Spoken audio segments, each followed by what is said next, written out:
Hello everyone, I am Ismail. Me and my colleague Katerina are happy to welcome you all to our presentation. Hey guys! We are really delighted to introduce you to the whale soundscape in Monterey Bay. And now, let's dive into the underwater world.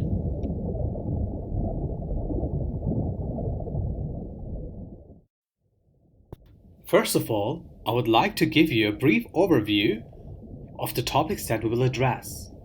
Starting with Monterey Bay, I will explain to you where our soundscape is located. Afterwards, I will briefly deal with the topics of hydroacoustics and whale acoustics. Katerina will continue with the whale song and a short analysis, and will be more specific with the songs of Humpback Whale songs on the Monterey Bay. Finally, I will report underwater noises and look forward to how they are related to whales. We will list a glossary of soundscapes and, of course, our sources in the end. Now, let's get started with Monterey Bay. Monterey Bay is a bay of the Pacific Ocean, located on the west coast of the US state of California. The bay is south of the major city of San Francisco. Monterey Bay is home to many species of marine mammals, including sea otters, harbor seals, bottlenose dolphins, and whales. An attraction related to the bay is the Monterey Bay Aquarium, one of the largest show aquariums in the world. Monterey Bay is one of the most popular places in the USA for whale watching, in particular humpback and blue whales. Monterey Bay is an area where important marine research is done. Therefore, it locates an important research institution. Hydroacoustics. Hydroacoustic is the study and application of sounds in water. A very important fact is that sound moves 4 to 5 times faster in water than in air. Hydrophones, we can also name them underwater microphones, are used to measure sounds underwater. Typical frequencies associated with underwater sounds are between 10 Hz and 1 MHz. Whale acoustics covers the communication between whales. Whales can communicate with each other in different ways, especially via sound. With these loud calls, whales can communicate over thousands of kilometers. The main purposes of whale acoustics are communication, detection of predators and prey, and navigation. And now, let's listen to some whale calls.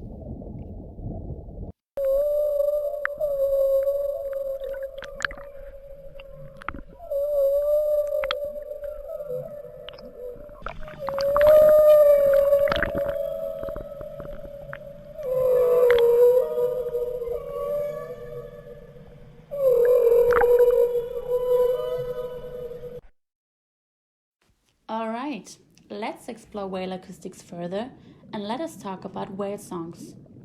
Whales produce sounds underwater. However, most of them lack the complexity to sing underwater. Male whales of certain species of baleen whales, on the other hand, create songs. Baleen whales can be distinguished from other whales as they have hair attached to their baleen plates instead of teeth in their mouth, which you can see in the left picture. Whale songs are a unique underwater phenomenon and one of the most sophisticated communication systems.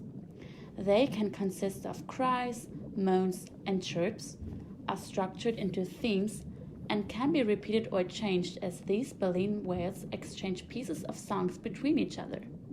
Still, their exact purpose is uncertain. Researchers have theories stating that it could be a form of courtship as only male whales sing. However, whales have also been found to sing during foraging and migrating. I'm pretty sure you will ask yourself now, how does a whale song sound like? So let us watch this video of a humpback whale singing underwater and try to hear the different units of the song, such as moans, cries, maybe even shrieks and grunts. Plus, what do you feel while listening to this whale song?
Certainly, you discovered some differences in the humpback whale vocalizations and also heard that some parts were repeated directly or reappeared in the song at another point.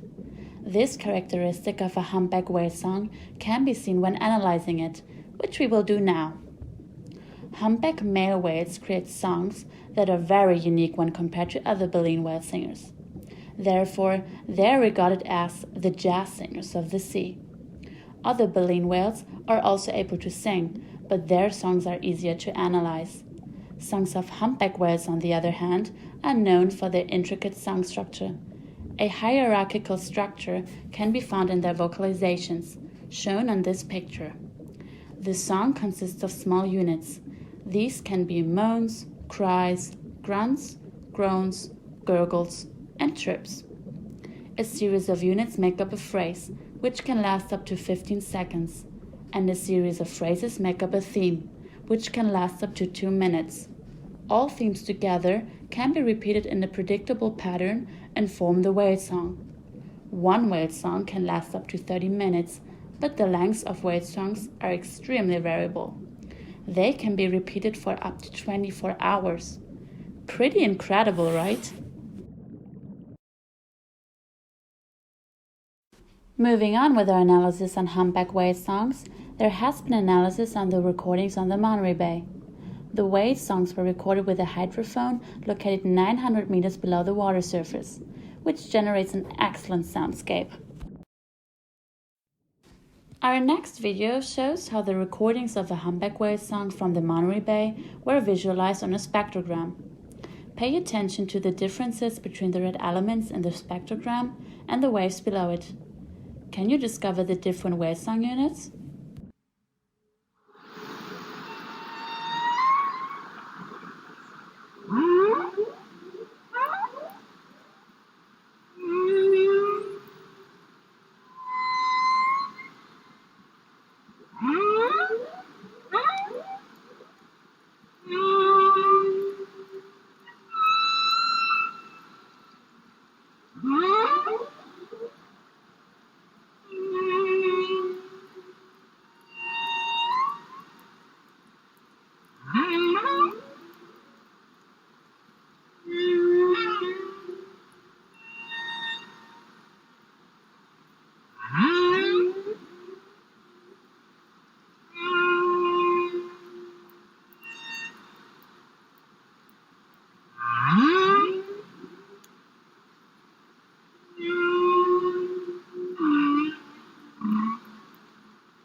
Now, in order to understand the visualization, let us have a look at the interactive sound analysis software. Raven, as you can see here from a snapshot of the program, shows both waveform and spectrogram for a given song.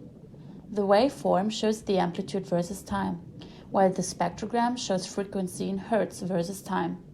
With the aid of these spectrograms, the small units of whale songs can be discovered and analyzed and put into created categories, such as ascending shriek in this example. Here's another example of how these small units of a whale song can differ. You can see the waveform and spectrogram differences between a whoop and a grunt. And this close look on the analysis of whale songs help us to understand the whale's soundscape. Nevertheless, keep in mind that this categorization can be done subjectively, as your feelings while listening to the small units of a whale song might differ from other people's feelings and categorizations. That means that you might label a unit as a cry, for example, while somebody else would describe it as a moan. I think we can all agree that humpback whale songs are beautiful and elaborate underwater sensations. Still, their songs need much more research in order to understand the underwater mammals and what they have to say or to sing. Also, studying variations in humpback whale songs would help to understand health and behavior of the whales. Unfortunately, changes in humpback whale songs and their patterns have been discovered on the Monterey Bay. Recordings from 2015 until 2018 show that they varied over days, months, and even years. Researchers discovered that the humpback whales sang less in 2015 due to large-scale changes in the marine environment. When you look at the graph, you can see that the whales sang more in the following years, especially in winter. But something seems not right here. Humpback whales typically arrive in the Monterey Bay in late spring, feed during summer and fall, and leave the bay in winter to migrate southward toward breeding areas of the coast in South America. So what can explain their unusual stay? Now it's time for underwater noises. Imagine you live in a dark place, and you must rely on your hearing the same way you would rely on your vision. And that space is loud and getting louder. It's certain to cause you stress. Sound is critical to the survival of many marine animals. Underwater noise poses a serious threat, especially for marine mammals that use sound to communicate, navigate, and locate their prey. Ships produce noise at frequencies ranging from 20 to 100,000 Hz. This noise overlaps with the frequencies used by whales and other marine mammals to communicate, feed, navigate, and reproduce, reducing the area within which whales can effectively function. Sounds in the ocean come from both natural and human-made sources.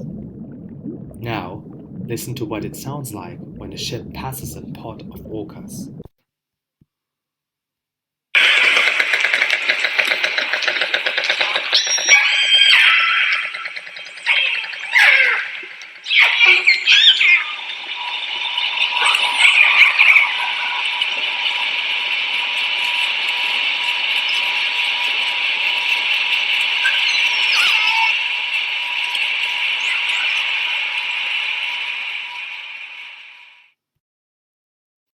Underwater sound is generated by a variety of natural sources, such as breaking waves, rain, ice, hydrothermal vents, and marine life.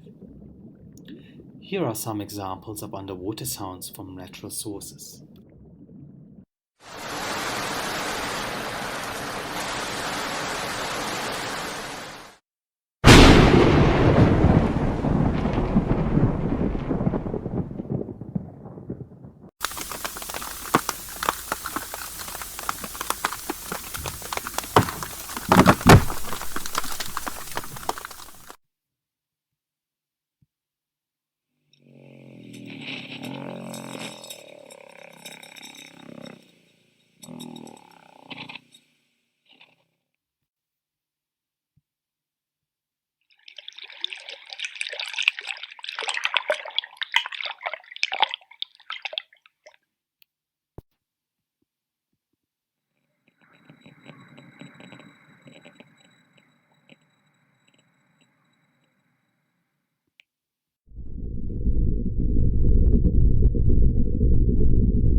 It is also generated by a number of human-made, anthropogenic sources, including ships, sonars, and snowmobile.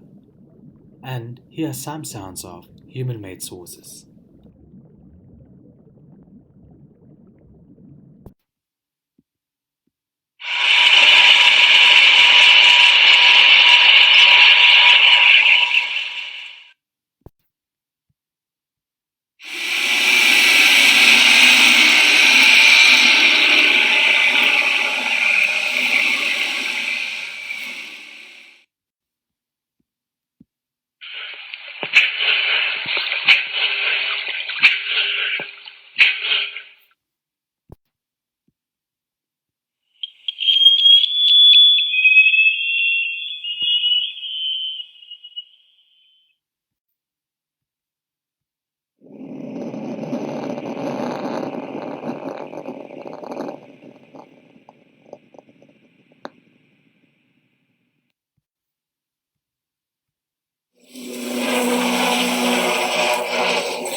To sum up, we can say underwater noise can negatively affect marine mammals' ability to find prey, avoid danger, communicate, rest, reproduce, and navigate.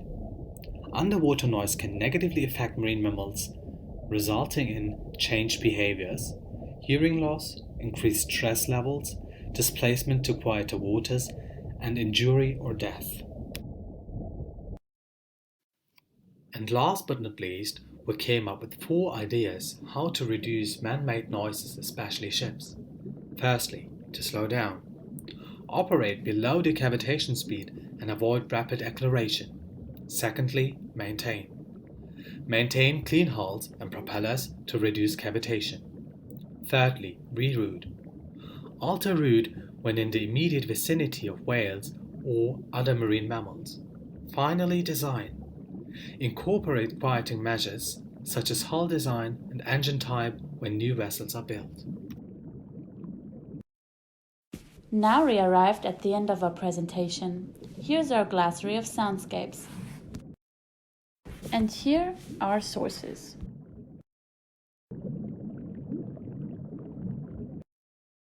Thank you for watching, listening, and exploring underwater soundscapes with us.